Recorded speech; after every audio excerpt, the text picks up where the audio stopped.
Trajneri i ekipit të Dreqiqit Malit Zi Simon Iveza, një ish basketbollist i Superligës së Shqipërisë, sot mysafir në Shkodër përballë kombëtarës në një miqësore. Isha dy role sot. Sot isha edhe si zavendës trajneri i ekipit kombëtar dhe si trajneri i ekipit të Dreqiqit. Një ndeshje e cila i shërbej më shumë ekipit kombëtar për përgatitje për ndeshjen me Slovakinë, një ndeshje që tregoi momente të mira, kështu që ne si ekip që vjen nga trevat shqiptare tregojmë gjithmonë mirënjohje dhe falënderim nga ekipi kombëtar dhe nga Federata Shqiptare e Basketbollit për ftesat për ndeshje të tilla. Duke qenë se jeni kaq afër kombëtarës së Shqipërisë në rolin e zëvendës trajnerit, një opinion për përgatitjet në Shkodër si dhe për ndeshjen e sotme. Shkodra është gjithmonë ekip, si thosh, qytet sport dashës, edhe këtu ndihesh gjithmonë mirë, sidomos ekipi kombëtar. Akomodimi është i mirë, ushqimi është i mirë, stërvitjet po bëhen me program të duhur.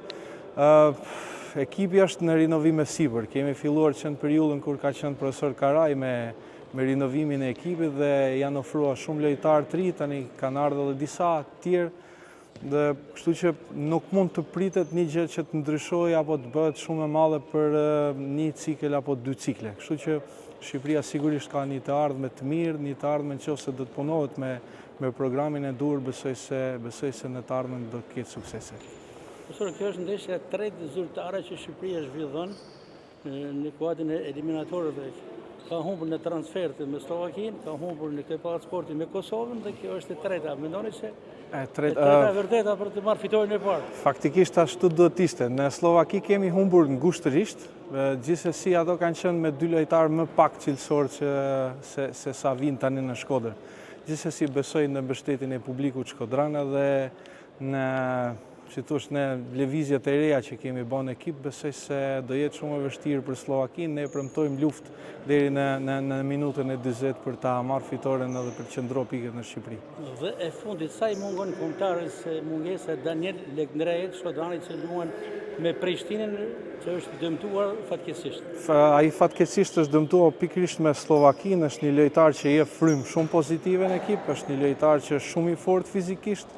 Mungon edhe në anën taktike, kështu që do jetë shumë e vështirë, si thosh, mbushja e Boshllakut që sjell ai në ekip. Gjithsesi problemin kryesor në kombëtaren shqiptare është roli i organizatorit, roli i liderit i cili mban dhe organizon lojën. Kështu që besoj se këto çunat e ri të cilët janë të ekipit ofruan tani që janë 18-19 vjeçarë që do të ndrojnë dushën dhe brezin i cili po vjen, besoj se do jenë në nivel më të lartë se sa janë tani. Faleminderit. Faleminderit juve.